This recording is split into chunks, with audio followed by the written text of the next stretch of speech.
collection of some stuff from a modeler who had passed away was this OR-23 ignition engine. Last year I decided I would try to get it running and then build an airplane. After cranking on it for one afternoon, I just barely got it to run. I started out with no nitro glow fuel. Someone suggested you could use a glow plug, which I did, so I see that my engine was pulling fuel through. But I learned that the plastic fuel tank could be damaged by alcohol fuel, so I changed to white gas and oil mixture.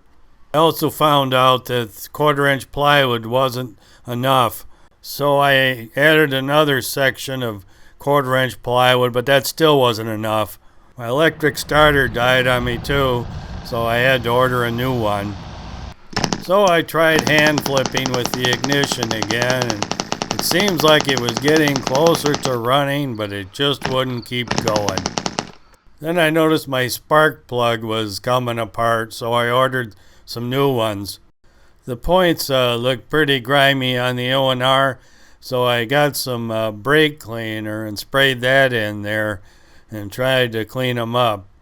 I turned over the motor with no spark plug, holding the alligator clip close to the motor, and it was jumping a spark, I thought, a pretty good distance. Well, the next time out trying the O&R, I got it running. Wow, what a thrill that was. It wasn't running great, but it ran. It would sometimes run a whole tank through without stopping. I thought, oh, it'll only get better.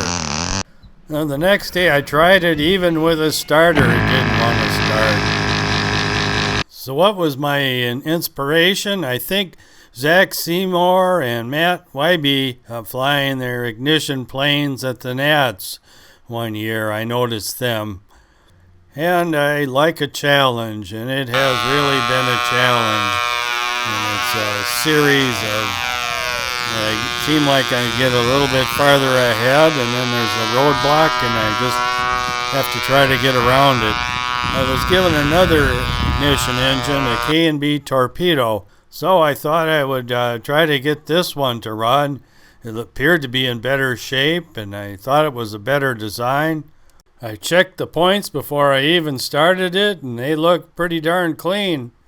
I mounted it on a board 1 inch thick to help absorb the vibration. Well, I cranked on this engine for a long time, and it was even worse than O&R.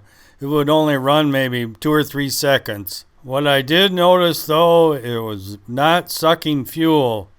What some people told me through the internet was if the crankcase gasket was leaking at all, that would cause an engine not to suck fuel.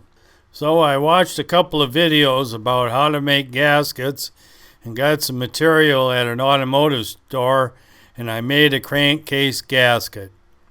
After doing that, I noticed I had fuel going through the line. I put a clear line on. But the engine wasn't easy to start, and then I took off the electric ignition and put a glow plug back in it. After a lot of effort, I did see it run, but I noticed some leakage by one screw on the head when the compression went way down. So I took the head off, and here's the head gasket, and there's a crack by one screw hole. So I tried to make a head gasket, and I had good compression, and I got the engine started again, and it ran about 5 seconds, stopped, and the compression was all gone again. You can see a spot in that gasket on the left side where it looks rough, and that's where it was leaking through. Well, I found this article about head gaskets, and it looks like they really should be made out of a metal, so I guess I'll have to try that. Well, thank you for all the people that have given me advice. I know Kevin Sherman has given me a lot of advice, as have others. And I think the O&R could probably be fixed too, probably gasket issue there. This has been frustrating, but I have learned so much. And I feel I've kind of lucked out with the gaskets and glow engines I've purchased.